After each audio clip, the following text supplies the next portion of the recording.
Welcome to the Healthy Compulsive Project podcast, where you can take a deep dive to explore the pitfalls and potential of the obsessive-compulsive personality, offering hope and help for perfectionists, workaholics, micromanagers, type A personality, and control freaks.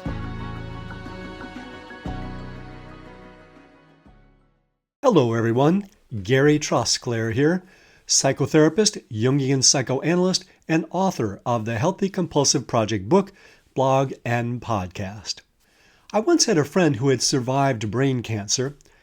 He was always quick to remind us that we all begin dying from the day we're born, and there's no way to avoid it. Morbid as that may seem, it's a good reminder to live while we are alive. But this isn't easy for people who are perfectionist, obsessive, or compulsive. We fight change, need productivity, and can't tolerate not knowing. In aging, everything is stacked against us because it gets harder and harder to rely on our old strategies of control, order, and resolution. So we're in danger of becoming more perfectionistic, more obsessive, and more compulsive, all in maladaptive ways. But should we turn our energies and determination toward graceful aging, we have a chance of taking advantage of what it does have to offer. We'll start with two different but related metaphors, welcoming guests and rolling a rock up a hill. Then we'll look at the research about aging and the obsessive-compulsive personality. Then I'll discuss how compulsive traits and aging collide and what you can do about it. This is episode 66 of the Healthy Compulsive Project podcast. Welcome all guests. Aging with OCPD, or obsessive-compulsive personality. Do people who are obsessive-compulsive and perfectionistic get more rigid and discontent with age? Or do we get more realistic and savor what's left? At the risk of sounding snarky, that's up to you. Even though we may worry about getting swindled, sick, isolated, and helpless, not to mention kicking off, research indicates that most people actually become happier in their 50s, 60s, and 70s. But if you're aging with OCPD, that is obsessive-compulsive personality disorder, your default coping strategies may block the potential for happiness in old age, unless you use your character traits more effectively, stop trying to fight the process of aging, and welcome what it has to offer. I'm going to set the scene for our discussion with a poem and a brief story. This way you'll have images illustrating my points to carry with you once you finish this post. I offer the poem as a model of how to handle the challenges of aging, and the story as a model of how not to handle them. This is a poem by Rumi, the 13th century Persian poet and mystic. The name of the poem is The Guest House. This human being is a guest house. Every morning a new arrival, a joy, a depression, a meanness, some momentary awareness comes as an unexpected visitor. Welcome and entertain them all. Even if they're a crowd of sorrows who violently sweep your house empty of its furniture, still treat each guest honorably. He may be clearing you out for some new delight. The dark thought, the shame, the malice, meet them at the door laughing and invite them in. Be grateful for whoever comes because each has been sent as a guide from beyond. Keep the door open, Rumi tells us, no matter how awful those guests look. Now we're going to talk about closing the door, Sisyphus versus death. The anti-hero in the story that I'll now tell you did not have the benefit of Rumi's advice and didn't welcome his guest gracefully. Disclaimer, I've tweaked this story a little bit to make my point. Sisyphus was a Greek king who loved his control like a pig loves mud. One of the ways he expressed this love of control was to kill people who showed up on the doorstep of his palace. The virtue of welcoming people, or moods, or events was too limiting for him. But killing them didn't make them go away. They just hung out and haunted him as ghosts. But it gets worse. This haunting punishment wasn't enough for the gods. They were really ticked off at Sisyphus, so they decided to put him in his place. They sent Thanatos, the god of death, to chain him up. Sisyphus wasn't too welcoming of Thanatos either, And while he didn't kill him, he did manage to chain him up instead, with the result that no one could die. This, of course, angered the gods even more, especially Mars, because it ruined all of his fun.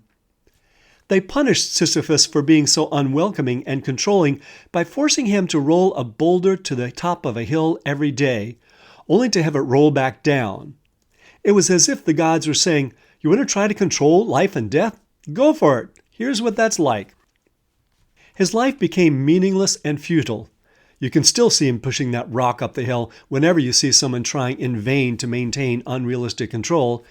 This is what happens when you try to deny death. The moral of the story is to give up over control, quit fighting death, and welcome the many kinds of visitors that come into our lives rather than killing them or trying to control them. It only makes aging worse. But this is exactly what many of us do. We fight death. Even if we seem to be winning by not dying, the price we pay psychologically is at least as bad. We're haunted by the feelings that we keep trying to deny and burdened by pushing that rock up the hill. The inevitability of death can amplify our insecurity and trigger our need for control, unless we see it as a natural process that we roll with rather than against. We don't really live until we've accepted death. Enough with the poetry and mythology. Let's get to the science, such as it is. As with OCPD in general, research on aging and OCPD is scant and sometimes contradictory. Some studies indicate that OCPD can remit over time. As many as 38% of the people diagnosed with OCPD no longer meet the criteria after 2 years, even without treatment. But those studies were done largely with younger people. There are also indications that OCPD does get worse with age and no treatment. One large study indicated that OCPD is significantly less common in young adults, implying that people get more compulsive with age. This may be because without intentional work or professional help, the collision between compulsive personality traits and the nature of aging blocks the very things that could help us change. OCP strategies such as control don't allow us the flexibility to age gracefully. Research on a few typical obsessive-compulsive traits also shed light on the question of whether OCPD gets worse with age. Perfectionism. A review of research on the news site Vox reported that, quote, "As people who score high in perfectionism age, they seem to become more prone to experiencing negative emotions like anger, anxiety, and irritability, and they also become less conscientious." Close quote. Hoarding. Another trait of OCPD, hoarding, also tends to get worse with age. Frugality. We tend to spend less as we grow older. For those who are already frugal, that tendency could become exaggerated as we age, missing the possible benefits of generosity on many levels, not just financial. Rigidity. People generally become less flexible as they age. There appear to be changes in the brain that lead to this. Research on mice shows that particular neural mechanisms linked to the capacity to change are also found in humans and deteriorate with age. Our ability to develop new strategies to meet goals is diminished. Procrastination and delaying gratification. If we continue to put things off, as some of us tend to do, you will not experience the possible benefits of aging. One man told me of a neighbor who bought a boat for leisure, stored it in his garage for decades, and died before he ever took it out on the water. Other negative OCPD traits could also be exaggerated by the life circumstances we typically encounter in older age. These are the guests you may need to allow into your later years. Holding on and discomfort with change. Compulsives generally don't like change. They score lower on openness when tested. But change is highly characteristic of aging. Our bodies fail, our friends die, our cognitive functioning decreases, and younger people tend to respect us less. For instance, the patronizing phrase, "Okay, boomer." If we don't learn to come to terms with these changes and let go of our attachment to how things were, we increase our suffering. Less gratification from productivity. As our bodies grow weaker, our thinking foggier, and we conclude our formal work life, it gets harder to experience the gratification of productivity. Losing such a source of fulfillment and meaning can upset a balance that we've worked carefully to achieve over decades. Difficulty in delegating. As it gets harder to do things on your own, we need to rely on others more. Fight it at your own peril. And consider the frustration you cause to the people who are trying to help you if you fight them. Illness.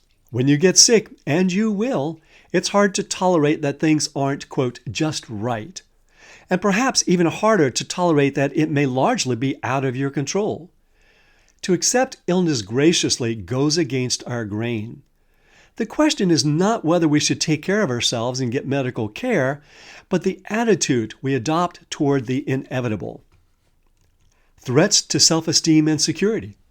Depending on how things went in earlier decades, we may look with disappointment at what we've achieved. Further, our capacity to continue to generate reasons for self-esteem may decline with age, depending upon how tied they are to material and external success. Unhealthy compulsives tend to rely on achievement to prove to themselves and others that they're worthwhile, rather than adopt basic, foundational self-respect. Any of these can serve as triggers, leading to obsessive-compulsive traits getting worse. The default strategy for most obsessive-compulsive people is to push harder to control, and that doesn't work for most of these situations that come with aging. It's just pushing a rock up a hill to have it roll down again. I decided to check in with the Buddha, always a good source, to see if he had any ideas about aging and how it might affect compulsives. I couldn't reach him directly, but his communications director drew my attention to the Buddha's brief but pertinent and cheery white paper entitled The 5 Remembrances.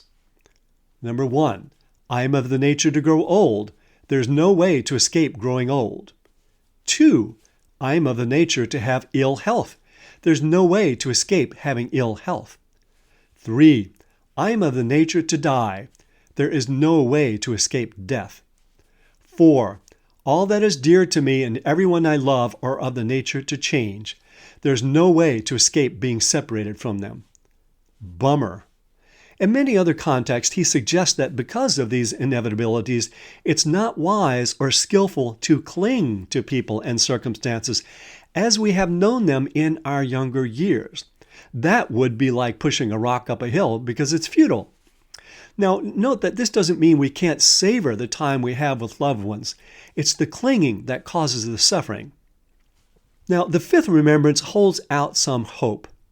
Remembrance number 5. My actions are my only true belongings.